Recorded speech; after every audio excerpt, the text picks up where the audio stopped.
Donc ce soir, nous accueillons donc Svetlana Ulyanov, c'est comme ça qu'on dit, Oui, qui est professeure d'histoire à l'université de Saint-Pétersbourg et qui va donc nous parler ce soir des vols d'expéditions transantarctiques soviétiques dans les années 1920 à 1930. Nous vous écoutons. ah bon, merci. Bonsoir à tous. Je suis heureuse de participer pour la dernière fois à ce projet et de vous présenter une présentation, une communication sur des vols d'expédition transarctique soviétique dans les années 20 et 30. Pourquoi j'ai choisi ce sujet? Parce que, bien sûr, vous savez, vous connaissez de diverses blagues sur l'hiver, l'éternel, la neige et le froid en Russie, et c'est tout à fait vrai. Puisque 60, puisque 60% de notre territoire est situé dans la zone de Pergélisol. Et un cinquième de la Russie est situé au-delà du cercle polaire arctique. C'est pourquoi la conquête du Nord est devenue un des projets les plus grandioses dans l'histoire russe et surtout soviétique au XXe siècle. Et tout ça a commencé dans les années 20. Et le Nord était un sujet d'intérêt pour le public. Par exemple, en 1937, une exposition développement de l'Arctique dans le parc national de la culture et des loisirs du Nongorki à Moscou a attiré plus d'un demi-million de personnes. Et l'une de ces parcelles centrales a été le rôle de l'aviation dans cette réalisation historique. Les chercheurs modernes soulignent l'importance du transport aérien dans la région arctique et surtout les fonctions de support de l'aviation comme le transfert d'urgence de personnes, de matériel et d'équipements et son rôle important dans la formation du trafic de passagers. La première ligne aérienne du Nord a été ouverte en URSS en 1928 le long de la rivière Lena d'Irkoutsk, c'est ici, à Yakoutsk. Voilà, c'est ici. C'est plus de 2700 km. Cette réalisation est devenue possible en raison du fait qu'en 1924, une étude systématique de l'Arctique soviétique a commencé à partir de hauteurs aériennes. L'un des pionniers de l'utilisation des avions de recherche dans l'Arctique est considéré comme le pilote de la marine Boris Tchoukhnovsky. Voilà, c'est lui. Boris Tchoukhnovsky, à sa demande insistante, en 1924, l'hydravion Junkers 20, voilà, celui-ci, a été envoyé à la tête de l'expédition hydrographique du Nord pour l'exploration de la glace dans la zone de Novaya Zemlya, Nouvelle-Terre. Voilà cette île. Et en août 1926, le pilote Kalvitz et l'hydrologue Ushakov ont survolé autour de l'île Wrangel.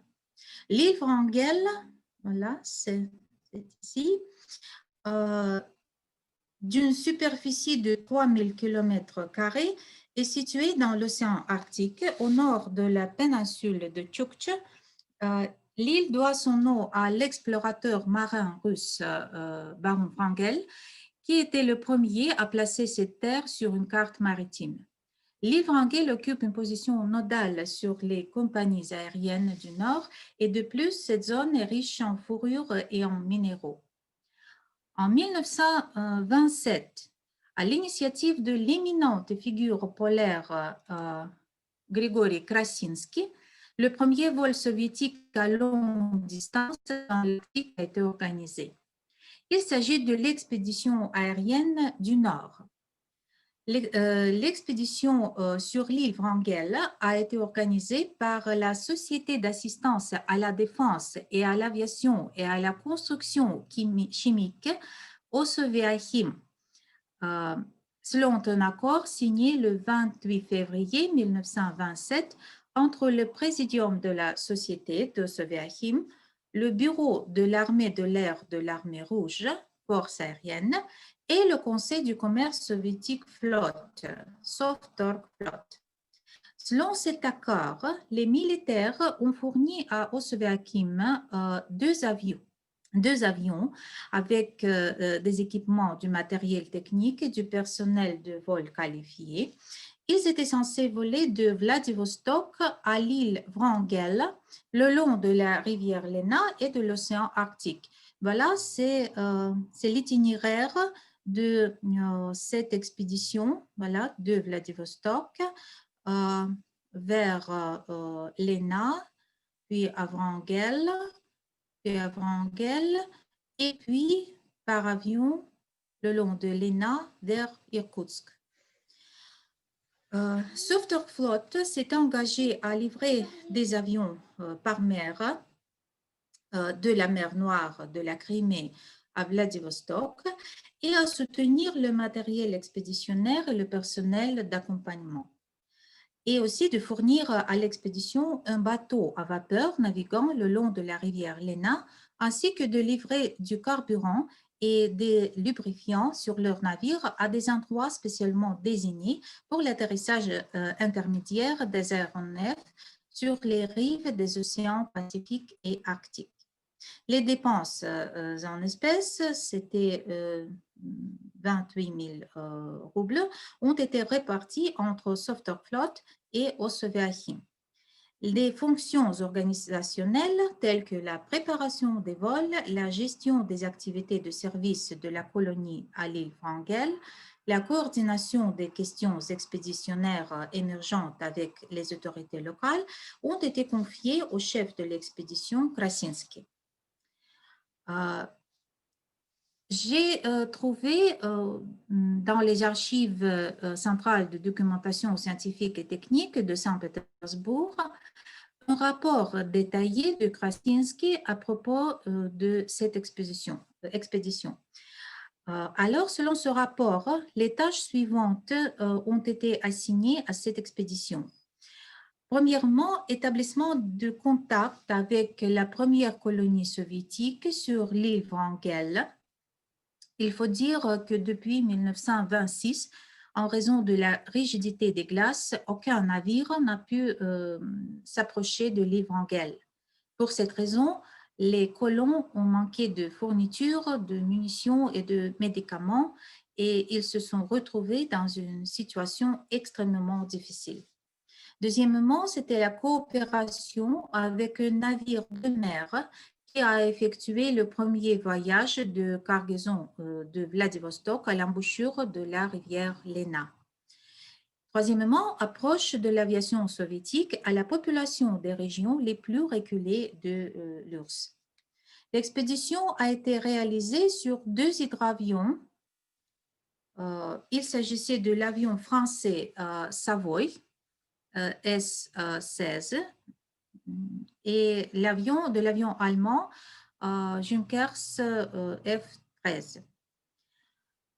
Personnel navigant, tous de la force aérienne de la mer Noire, Lucht était comme commandant de bord et pilote sur le Savoy. L'ingénieur de vol Kochelev était le pilote de Junkers 13. L'ingénieur de vol de Savoy était chassé et l'ingénieur de vol sur Junkers était Pobegimov. Ces appareils sont arrivés à Vladivostok et le 20 juin 1927, les avions démontés ont été chargés sur le bateau à vapeur Kolyma. Le lendemain, le navire a pris la mer et s'est dirigé vers le cap Nord dans la mer des Tchouktches. Le 14 juillet, à l'approche du cap, on peut voir, c'est ici, à l'approche du cap, voilà, hum, l'équipe a amarré une banquise océanique à bord sur laquelle les deux avions étaient assemblés. En raison du brouillard épais, le vol vers l'île Wrangel devait être terminé dans les 5 jours. Le long de cet itinéraire est d'environ 2700 km. C'est d'ici à ici.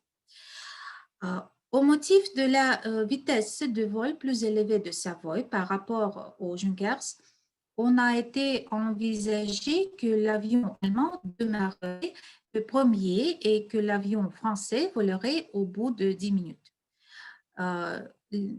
Junkers a décollé en toute sécurité et 3 heures plus tard a atterri sur l'île Wrangel dans la baie Rogers.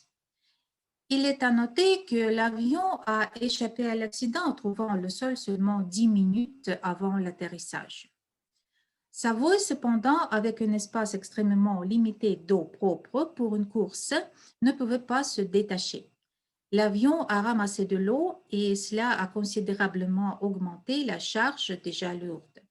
Il a fallu environ 4 heures pour vidanger l'eau.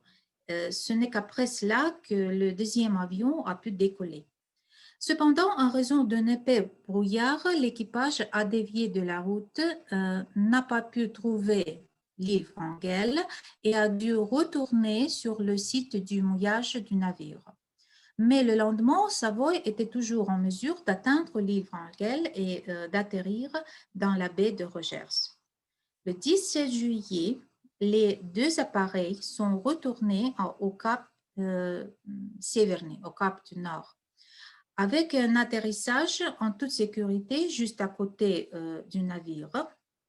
Krasinski, dans son rapport, a noté spécifiquement que le vol avait été effectué au-dessus de la glace océanique unie qui couvrait tout le détroit le long entre le continent et l'île Wrangel. Il n'y avait absolument aucune possibilité d'atterrissage forcé.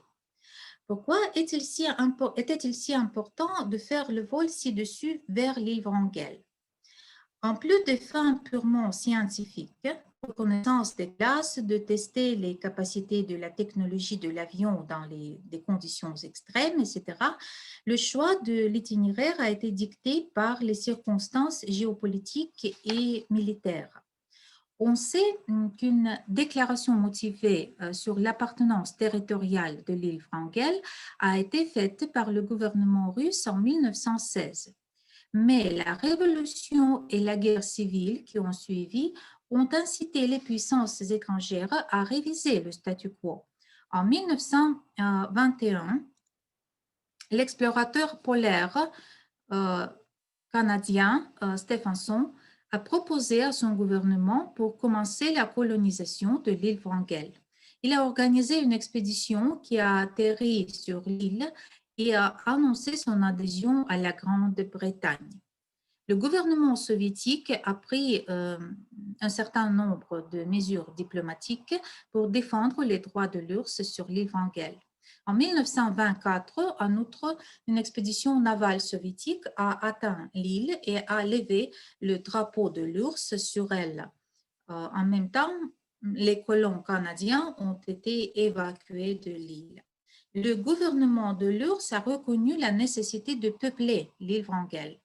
L'opération de colonisation a été effectuée en août 1926. 60 personnes ont déménagé sur l'île et la colonie de l'île Wrangel est la première expérience de l'histoire russe de la colonisation par l'État d'une île inhabitée et extrêmement rarement visitée de l'océan Arctique.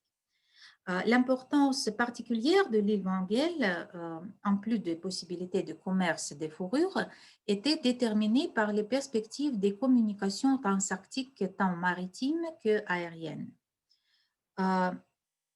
Il est compte tenu de ce qui précède, il est compréhensible que les cercles militaires et politiques soviétiques cherchaient à démontrer concrètement les possibilités de communication d'air avec l'île Wrangel. Alors, le bateau Klima a navigué vers la baie de Tixi à l'embouchure de l'Ena. à l'embouchure de l'ENA après avoir sécurisé les 2 avions à son bord. L'autre route du vol aérien allait à Irkoutsk et de là, les avions ont été renvoyés en mer Noire par chemin de fer.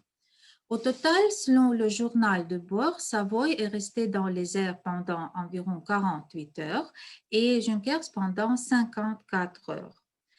On peut voir que la tactique, oui, on peut voir que la tactique de l'expédition consistait en de courts sauts de 160 à 450 km d'une colonie à l'autre le long de la rivière Lena.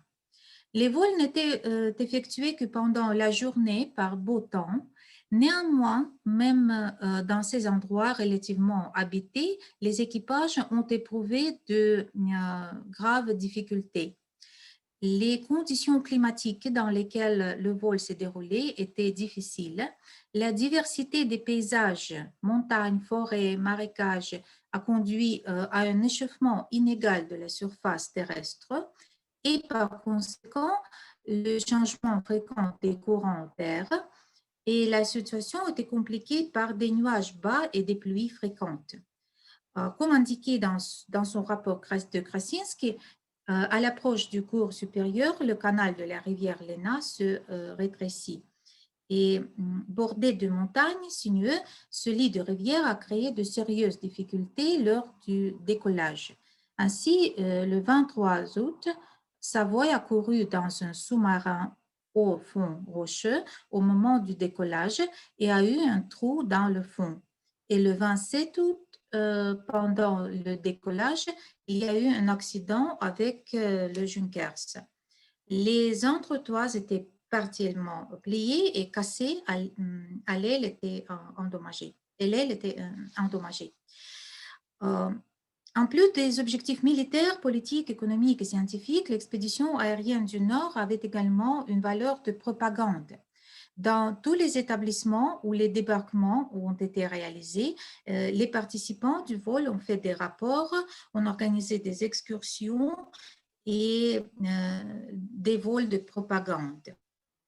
Les résultats de l'expédition aérienne du Nord et l'héroïsme des pilotes ont été très appréciés. Tous les participants ont reçu l'ordre du drapeau rouge et de plus, les pilotes et les mécaniciens ont été récompensés par 1500 roubles chacun. Si l'expédition aérienne du Nord de 1927 était conditionnée par des objectifs politico-militaires et en partie économiques, alors le prochain vol transarctique prévu en 1928 était associé aux tâches d'études scientifiques de la péninsule de Taimyr et de Terre du Nord, Severnaia Zemlya. Les organisateurs de la nouvelle expédition transarctique étaient Ossoviachim et l'Académie des sciences de l'Union soviétique. Un financement partiel a été offert par Sovtorflot. Alors, le 11 janvier 1928, le présidium de l'Académie des sciences a approuvé le rapport de l'académicien Fersman à propos du vol dans l'Arctique sur la route de Petropavlovsk, d'ici, à Leningrad, à travers l'océan Arctique. Voilà. Le vol devait être soutenu par l'organisation d'une expédition auxiliaire spéciale Taimyr de l'Académie des sciences de l'URSS et à cause de la désertion de la zone étudiée et le nombre extrêmement faible de villes et autres établissements. Alors, il était nécessaire de créer un réseau de bases de combustible stationnaire. Par conséquent, l'expédition Taimyr devait livrer du carburant pour les avions aux points intermédiaires de la route. L'armée était également intéressée par les voyages aériens vers Taimyr et la Terre du Nord. Ils étaient particulièrement préoccupés par les informations sur le vol prévu, prévu à la Terre du Nord de l'expédition italienne et norvégienne de Nobile et Amundsen. Les États-Unis ont également montré une certaine activité dans ce sens. Cependant, les organisateurs de la fuite soviétique ont rencontré des difficultés d'ordre tant organisationnel que financier. Les matériaux du vol 1928 montrent que ces expéditions étaient très coûteuses. Voilà. Ainsi, en 1928, le vol d'un avion qui reçut le nom de Nord soviétique, mais c'était Dornier-Val avec des moteurs BMW. Et voilà, ce vol et le coût des expéditions Taimyr, c'était nécessitait environ 35 000 roubles et l'organisation de bases intermédiaires de transport aérien pour environ le même montant. On voit qu'il était absolument impossible de mener seul un événement organisationnel et technique aussi coûteux et complexe, compte tenu des conditions géographiques et climatiques défavorables. C'est pourquoi les premiers vols transarctiques sont des campagnes impliquant diverses structures sur leur orbite. Cela concerne des structures scientifiques, militaires, de transport, gouvernementales, etc. En outre, chaque partie a de tels accords poursuivait ses propres objectifs, parfois difficiles à convenir, et parfois le travail concerté a été entravé par des ambitions personnelles et des conflits. À cet égard, l'itinéraire prévu de l'expédition Petropavlovsk-Kamtchatski-Leningrad est devenu initialement impraticable. L'expédition n'a surmonté que 6 000 km de 14 000 km de marche prévue. Le 22 août 1928, le Nord soviétique subit un accident dans la baie de Koluchinskaya. C'est une golfe de la mer de Tchouktche. C'est ici. Et il n'y avait pas de radio à bord, l'avion étant extrêmement chargé et l'équipage n'a donc pas pu signaler l'accident à temps. Comme l'avion a été jeté par les vagues et le vent sur le rivage est presque complètement détruit, le chef de l'expédition, Krasinski, a décidé de le quitter et de se diriger à pied vers la côte de l'océan Arctique. Heureusement, l'équipage du Nord soviétique a réussi à atteindre le village de Ouelen à Tchoukotka. Plusieurs tentatives ont été faites par la mer et par la luge pour atteindre l'avion et sauver son équipement, mais elles ont échoué en raison du mauvais temps. Les restes de l'avion ont été volés par les aborigènes. De l'échec du vol transarctique du Nord soviétique dans 1928, de sérieuses leçons ont été tirées. La commission spéciale est parvenue à la conclusion qu'à l'heure actuelle, il est nécessaire d'abandonner les vols occasionnels sur diverses routes du Nord et d'entreprendre une étude méthodologique de toutes les conditions de vol de ce type. La Commission a proposé la création d'un réseau de bases aériennes à Petropavlovsk-Kamtchatski, à l'embouchure de la rivière Lena et sur Dixon, et en comptant sur ces bases pour effectuer de courts vols de recherche. Il était également nécessaire de doter ce réseau de ses propres aéronefs afin de ne pas transférer des équipements séparés de la partie européenne du pays. L'intérêt commercial associé à l'exportation de fourrure est devenu l'un des facteurs déterminants de la poursuite des tentatives d'étude des possibilités de l'aviation dans le développement des espaces de l'Arctique soviétique. Dans la première moitié des années 1930, l'intérêt pour les voyages aériens a diminué. La raison principale en était la réalité objective. Autrement dit, il n'y avait tout simplement pas d'avions et de moteurs de classe mondiale en URSS pendant cette période. Et il n'a pas été possible de démontrer de manière convaincante au monde les réalisations du nouveau système social. Cependant, la percée industrielle du pays a permis la création d'une industrie aéronautique. Et déjà au milieu des années 1930, les grands vols soviétiques ont repris à un niveau qualitativement plus élevé. Ensuite, les noms d'éminents pilotes et navigateurs soviétiques qui ont conquis l'espace sont devenus mondialement connus. L'année 1934 a commencé par un événement tragique qui s'est rapidement transformé en un triomphe pour l'aviation soviétique. Le bateau à vapeur Tcheluskin devait suivre la route maritime du Nord et confirmer la possibilité d'organiser une navigation de bout en bout de Mourmansk à Vladivostok, en une seule navigation, sans hivernage.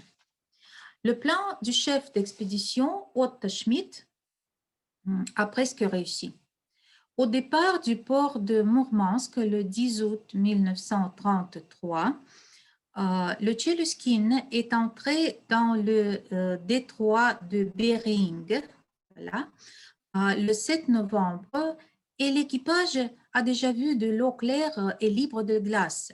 C'était une route directe vers le point final de la route. Cependant, les glaces ont rapidement comprimé le navire et l'ont ramené. La dérive du bateau à Tcheluskin a duré 3 mois et s'est terminée par un terrible accident. Le 13 février 1934, le navire a coulé, écrasé par la glace.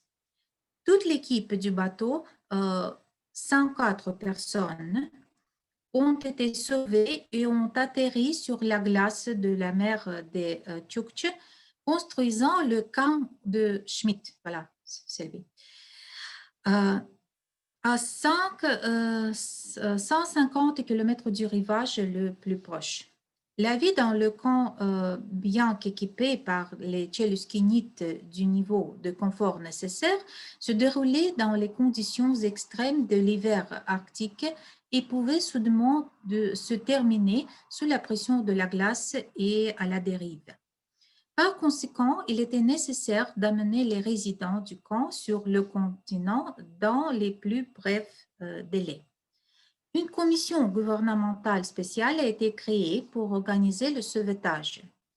Diverses méthodes ont été développées pour amener les personnes en détresse sur une grande terre, mais il est vite devenu évident que le seul moyen de résoudre rapidement la tâche la plus difficile était un avion.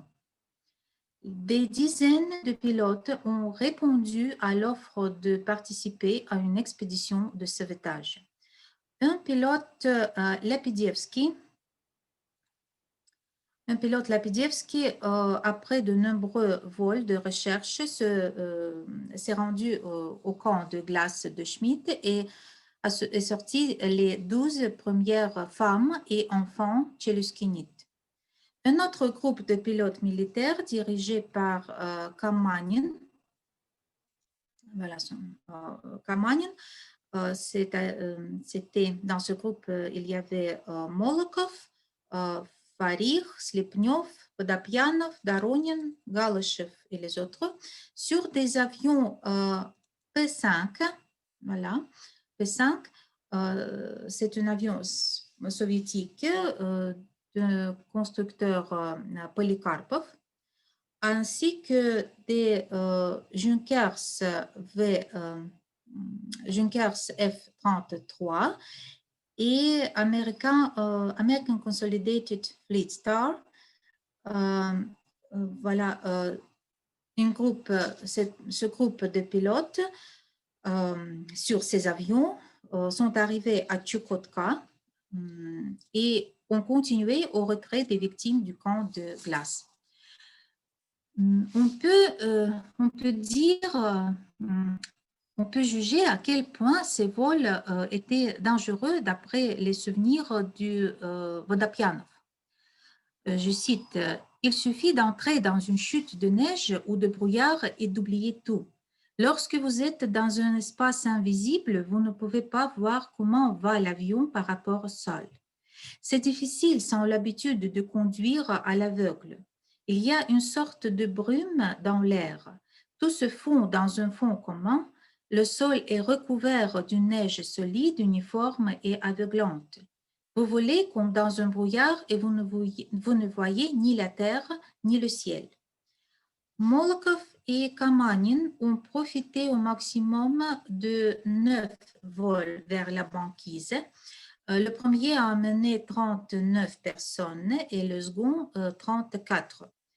Vodopianov a amené 10 personnes en 3 vols et le reste des pilotes ont amené 19 personnes. Pardon. 12, 19 personnes. Tous sont devenus les premiers héros de l'Union soviétique. Probablement, c'est un sujet intéressant, probablement l'idée de créer ce titre honorifique, héros de l'Union soviétique, le plus élevé de l'URSS, a été discutée depuis longtemps dans la direction du pays. Et maintenant, un événement d'importance mondiale s'est présenté. Le 16 avril 1934, par un décret du comité exécutif central de l'URSS, a été institué le titre le plus élevé de héros de l'Union soviétique qui pouvait être décerné pour des services personnels ou collectifs à l'État associés à l'accomplissement d'un acte héroïque. Et le 20 avril 1934, Lepedievski, Livanievski, Molokov, Kamanin, Slepnev, Vodopianov et Doronin ont reçu ce titre avec la délivrance d'une récompense monétaire unique correspondant au salaire annuel reçu. Les Tchéluskinites et leurs sauveteurs ont repoussé les horizons du possible. En 1934, la planète entière pouvait observer dans les rapports de la presse soviétique l'avancement de l'expédition de sauvetage. Au tout début de l'opération, la presse occidentale doutait fortement de son succès, croyait qu'il était impossible de sauver, les efforts étaient inutiles et même nuisibles car ils insufflaient de faux espoirs aux gens à la dérive. Par conséquent, tout ce qui a suivi est devenu non seulement le triomphe personnel des Tchéluskinites, mais aussi le triomphe de tout le pays. Enfin, le troisième épisode de la conquête de l'espace aérien dont je voudrais parler, c'est le vol sans escale vers les États-Unis en 1937.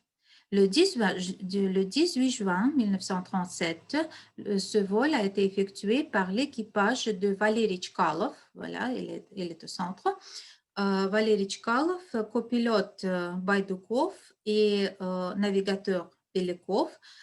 Cet avion, pour la première fois dans l'histoire de l'aviation mondiale, a dû franchir des milliers de kilomètres de route passant par le pôle Nord sans escale et dans les conditions les plus difficiles de l'Arctique. Voilà, c'est son itinéraire de Moscou à Vancouver. Alors, la conquête du pôle Nord a toujours été un point important dans les plans de la direction soviétique. Pendant longtemps, les capacités techniques du pays ont rendu ces projets fantastiques. Cependant, déjà en 1935, 5. Le développement théorique du projet pour la création d'une station polaire dérivante et d'un vol transpolaire a commencé et c'était l'initiative de Otto Schmidt. Au début des années 1930, lorsque le record de portée de vol rectiligne approchait la barre des 10 000 km, il n'était plus possible d'établir des records sur les avions de production convertis comme auparavant. Il était nécessaire de créer une structure spéciale, ce qui était une tâche d'ingénierie complexe réalisable uniquement pour un État hautement développé. La victoire dans la course au record de distance a permis à l'Union soviétique de confirmer son statut. En 1936, les pilotes d'essai Baïdoukov et Tchkalov se sont tournés vers le commissaire du peuple de l'industrie lourde, Ordzhonikidze, et par lui à Staline, avec une proposition de survoler le pôle Nord vers l'Amérique. À première vue, le choix de l'itinéraire à travers le pôle Nord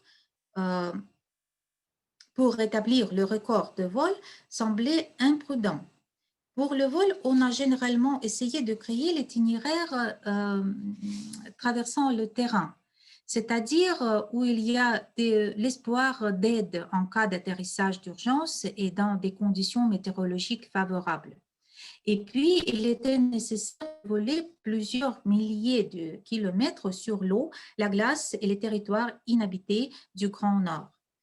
Le principal explorateur polaire de l'Union soviétique, Otto Schmidt, a même écrit à Staline que les chances de fournir une assistance en cas de crash d'avion sont nulles. Ceci malgré le fait que l'avion pourrait théoriquement atterrir sur l'eau et rester à flotte. Malgré toutes les difficultés, la traversée du pôle Nord était l'ultime rêve des aviateurs de ces années-là.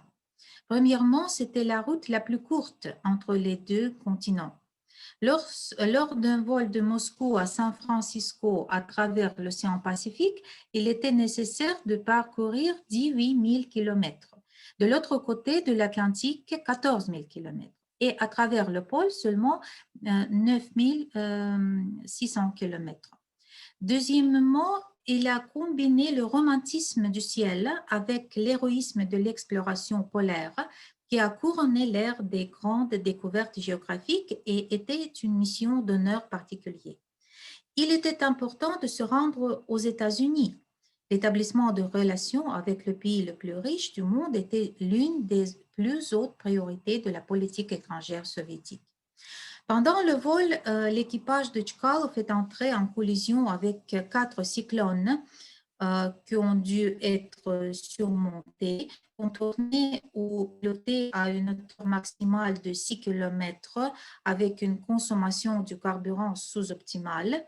Le nez et les oreilles de Tchkalov ont commencé à saigner. L'oxygène respirant était épuisé. Le reste de l'oxygène a été donné à Baïdoukov et Tchkalov et Belikov, sauvant leur souffle, étaient immobiles sur le plancher de l'avion. L'avion a été givré plusieurs fois. Le glissade dit porcelaine, qui a duré environ 16 heures, était particulièrement dangereux. La vitre du cockpit a gelé, le pilote a dû ouvrir la vitre latérale et gratter les cristaux de glace gelés avec un couteau. Il n'y a pas été possible de s'en éloigner au-dessus des nuages et l'avion a commencé à tomber. Cela signifiait qu'en quelques minutes, le moteur surchaufferait et se coincerait sur les étendues glacées de l'Arctique. Ils se sont précipités pour chercher de l'eau, mais ces réserves étaient gelées et Tchkalov a ordonné de verser du thé et du café, de thermos, dans le système de l'avion. Grâce à ce mélange dans le réservoir de l'avion, ils ont volé. Après l'atterrissage à Vancouver, à l'État Washington, il ne restait que 77 litres de carburant dans les réservoirs par rapport aux 5700 litres d'origine. Les autorités locales ont organisé un grand salut en l'honneur des pilotes soviétiques aux salutations enthousiastes des habitants de la ville. Et après une courte tournée solennelle en Amérique, ils ont été reçus personnellement dans la Maison Blanche par le président Roosevelt, Franklin Roosevelt, et c'était l'une des réceptions les plus chaleureuses de toute l'histoire de nos relations bilatérales. Là, et puis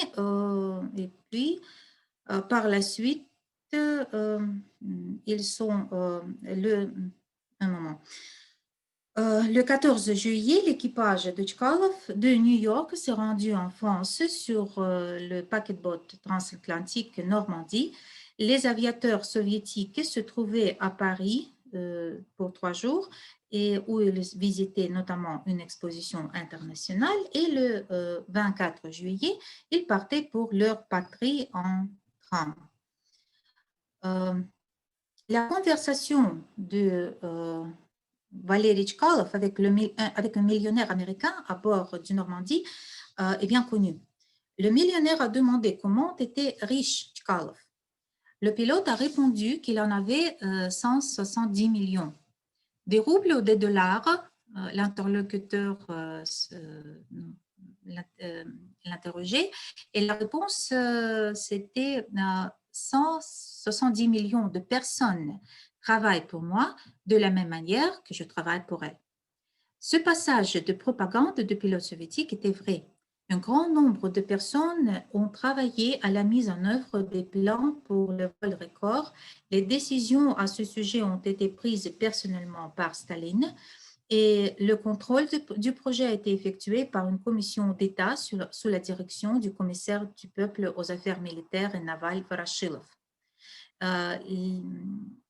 La commission qui décidait le 7 décembre 1931 que le record devait être établi sur un avion soviétique spécialement construit. Sa création a été confiée au bureau d'études dirigé par Andrei Tupolev. L'avion ANT-25 avait une conception inhabituelle. La principale caractéristique était l'aile d'un grand allongement. Le rapport de sa longueur à sa largeur était de 13,1. Cela a transformé l'avion en un énorme planeur avec un moteur. Mais un planeur classique est un engin léger et il était nécessaire de prendre le plus de carburant possible à bord de l'avion record. Et l'aile devait supporter cette charge.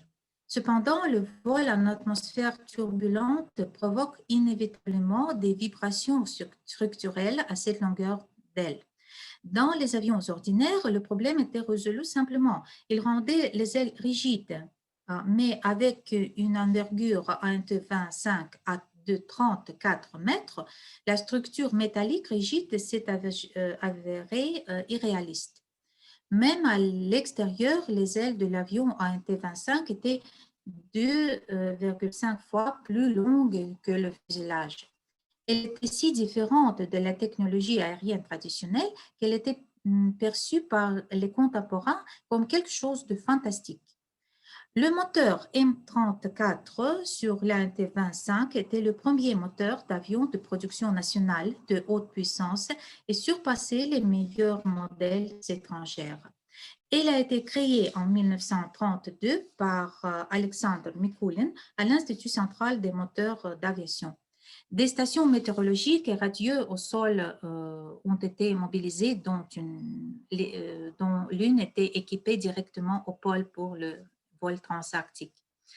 Au niveau mondial, l'ANT-25 comptait alors 2 concurrents principaux qui pouvaient également franchir la frontière magique des 10 000 km. Il s'agissait d'avions construits avec de l'argent des départements militaires. Le britannique Fairey Monoplane, qui a parcouru 8600 km en ligne droite entre la Grande-Bretagne et la Namibie en 1933.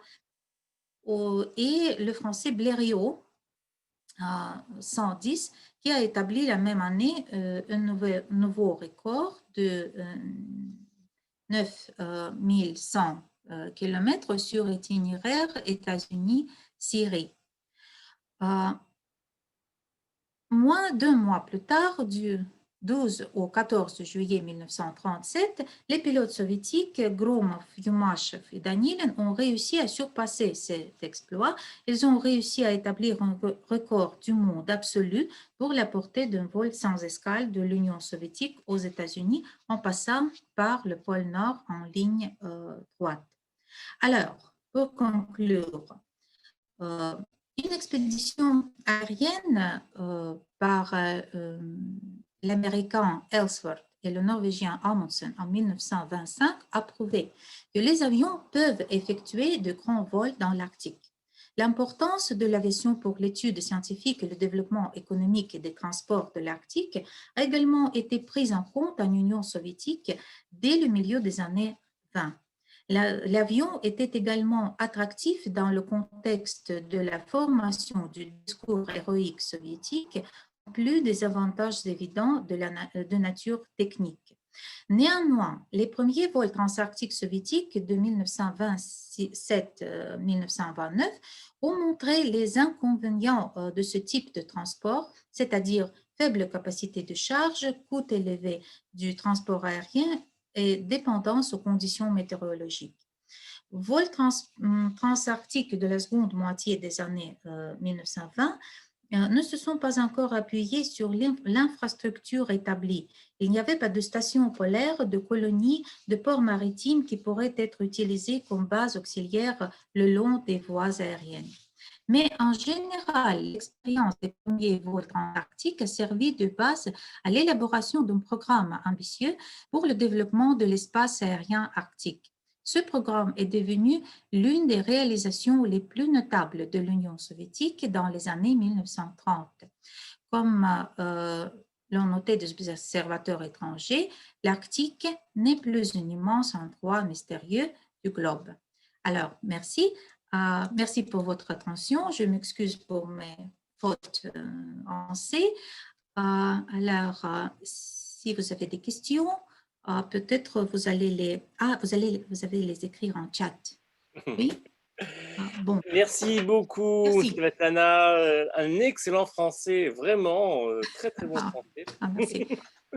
Et un sujet captivant, extrêmement intéressant. Alors, effectivement, on peut peut-être poser les questions sur le chat. Ce sera plus facile pour toi pour y répondre. Oui, mais pour que je puisse les lire, ce serait plus facile et de répondre. C'est tout à fait fascinant, dit Jessica, et je suis d'accord, c'était tout à fait intéressant. Je vais écrire une question, moi, et puis écrivez aussi vos questions, on va écrire nos questions. D'accord. Est-ce que les héros des vols transarctiques sont traités de façon similaire aux pionniers soviétiques de l'espace? Oui, oui, c'est la même chose. Vous pouvez voir à l'Internet, il y a la vidéo de la rencontre des Tcheluskinites et de l'équipage de Tchkalov à Moscou. C'était une rencontre solennelle et ils sont devenus vraiment des héros. Et pour les années 30, la conquête de l'Arctique et de l'espace aérien arctique, c'était la même chose que dans les années 60, la conquête de l'espace. Oui, c'était la même chose. Oui. Bon, oui. Facile.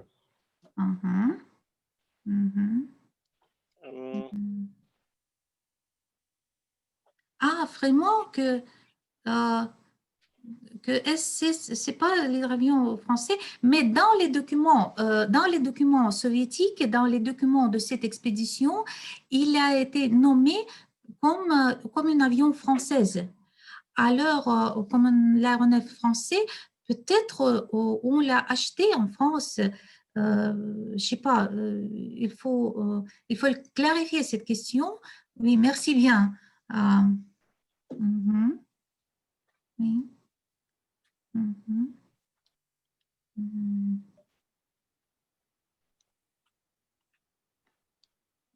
La marine soviétique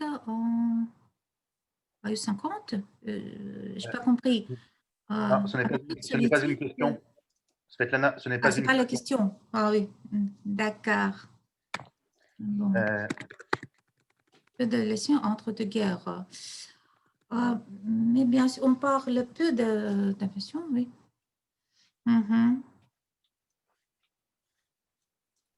À 50, oui. Lors des premières expéditions, comment ont-ils pu prévoir que les conditions météo seraient correctes? Il n'y avait aucune possibilité de prévoir des conditions météo et alors c'est pourquoi il y avait des catastrophes, il y avait des crashs des avions parce que la situation météorologique en Arctique change brusquement. Vous pouvez commencer votre vol dans les conditions normales, mais dans une heure, tout sera en brouillard et vous serez en danger. Alors, il n'y avait pas… à la fin des années 30, pendant la Grande Guerre, pendant la Deuxième Guerre mondiale, on a créé en Arctique un système, un réseau des bases météorologiques et on a commencé de prévoir les conditions météo. Voilà. Mais c'est tout à fait pendant la Grande Guerre nationale, pendant la Deuxième Guerre mondiale, dans les années 30 et bien sûr dans les années 20, c'était le territoire presque inhabitué. Alors, perger les eaux gelées et les eaux aussi, oui. Alors, c'était un grand problème pour l'aviation et c'est un danger bien sérieux. Alors, comment ils ont réussi à l'orienter vers le pôle Nord? Voilà, il y avait, je n'ai pas eu le temps de parler de cela, mais il y avait un système de navigation sur cet avion parce que ce système a été construite dans un des instituts scientifiques à Moscou et spécialement pour cet avion, pour un T-25, mais ils ont eu la possibilité, oui. D'accord, je me suis trompée, ils ont dû… Et non… Ah bon, d'accord. Voilà. 80, oui, d'accord. Bon.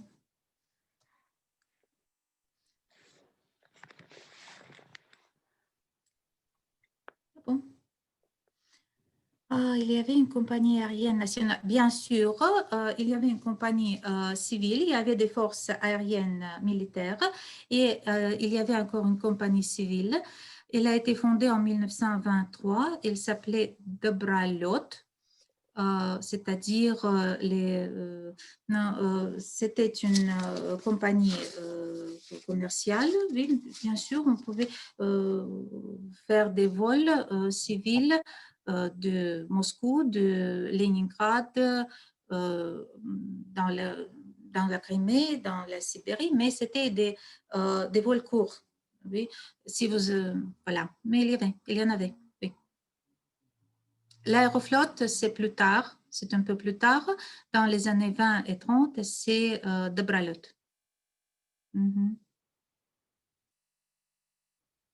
Normandie-Némont, c'est un sujet que chacun qui apprend le français connaît bien parce que c'est un sujet très sympa de la lutte commune des Français et des Soviétiques, des pilotes français et soviétiques pendant la Deuxième Guerre mondiale. Et tous les pilotes français de Normandie-Némont sont devenus des héros nationaux, on peut peut dire qu'elles sont devenues des héros nationaux à l'Union soviétique. Il y a un film, c'est le film il me semble que il a été fait en 1958. Il s'appelle Normandinement. Voilà, c'est une histoire très intéressante et très émouvante. Et bien sûr, c'est un exemple bien encourageant, il me semble. Oui. Si c'est le terme correct. Oui. Alors, est-ce que de la maîtrise aérienne de l'Arctique a eu un enjeu de la guerre froide? Oui, bien sûr, dans les années maîtrise aérienne de l'Arctique.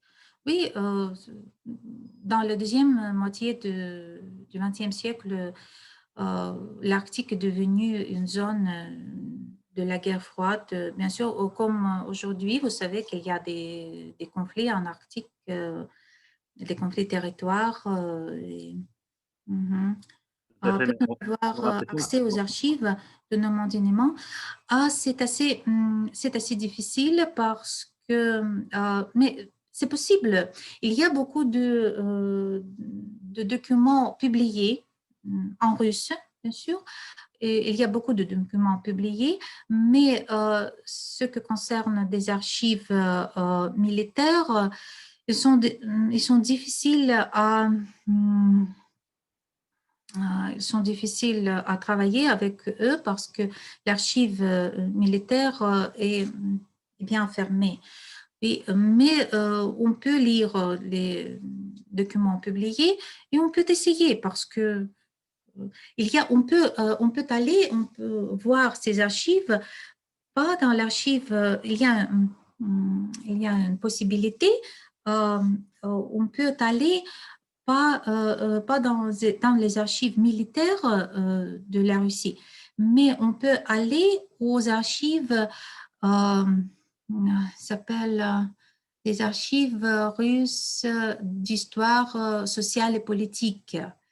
Là, il y a les documents du comité central du Parti communiste de l'Union soviétique. Et au comité central du Parti communiste, il y avait un département militaire.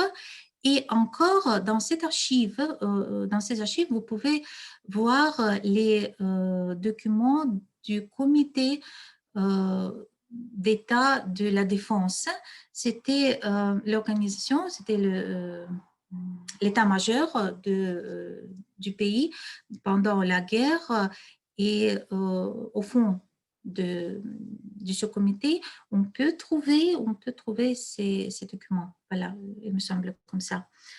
Normandie-Néman en Russie, il est facile de faire de la recherche sur ces sujets. Bien sûr, on peut faire, c'est normal. Les archives la plupart des archives sont ouvertes et bien sûr, l'expansion de l'aviation transarctique, est-ce qu'on sait comment l'arrivée de cette nouvelle technologie a été reçue par la population de chaque région? Ah oui, pour la population aborigène, c'était presque un miracle.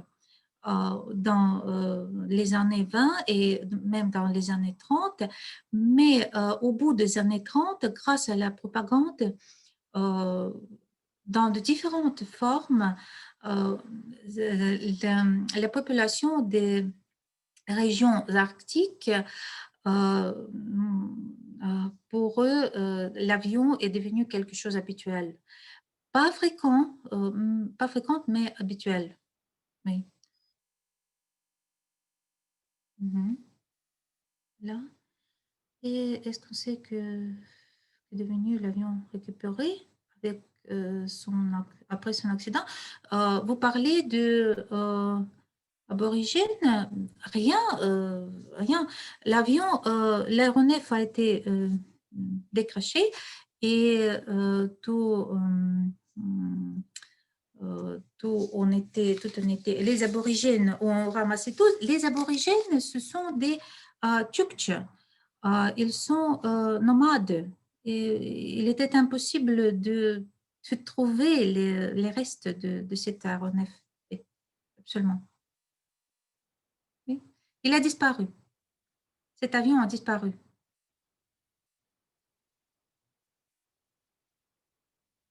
Mhm. Mhm.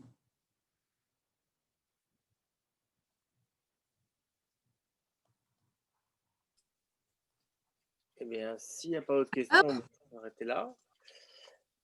Merci beaucoup, Svetlana. Merci beaucoup. Tu reviendras nous faire une deuxième conférence sur la propagande stalinienne dans l'aviation, c'est ça? Oui, sur la glorification de l'aviation, oui, pas seulement arctique, mais la glorification de l'aviation. Oui. Dans quelles années? Les années 30, 40, 50? Dans les années 30, mais dans les années 40, c'est un autre sujet, c'est la glorification des militants en général, des marins, des aviateurs, etc. Mais dans les années 30, c'était quelque chose d'énorme, c'était un projet culturel très intéressant et s'il y aura la possibilité, je ferai cette Très, conférence. très volontiers, probablement vers le mois de mars ou d'avril, très volontiers. D'accord, merci. Merci Olivier, merci à tous. Merci beaucoup. Merci beaucoup, Svetlana. Merci beaucoup d'être venu. Merci. Bonne soirée à tous. Les semaines prochaines, c'est Noël. La semaine prochaine et la semaine suivante. Noël, c'est un jour, c'est pas 2 semaines, Olivier. Hein. Ouais, mais c'est les vacances de Noël, je veux dire. Oh là là. Je pense qu'on fera des choses aussi, mais on sera plutôt de la rediffusion, je pense. Et non, mais on se penchera sur la question du traîneau du Père Noël. Le traîneau du Père Noël fait-il partie de l'aéronautique? Eh bien, écoute, est-ce que tu veux nous le faire la semaine prochaine, Zachary? Eh merde, je me suis fait avoir. Allez, Zachary va nous faire une conf sur le Père Noël et son traîneau. À travers, non, mais c'est vrai, sans plaisanter. Histoire du traîneau du Père Noël depuis Coca-Cola, les années du 19e siècle. Une très, très bonne idée.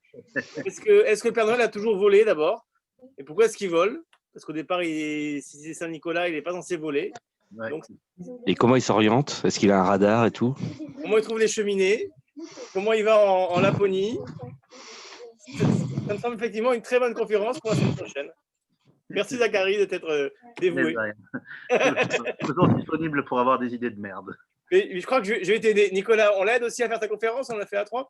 Je passe sous un tunnel là. Allez, bonne soirée à vous. Bonne soirée à tous et au plaisir de vous voir bientôt en visio ou en vrai. Ça marche, salut. Salut. Bonne fête.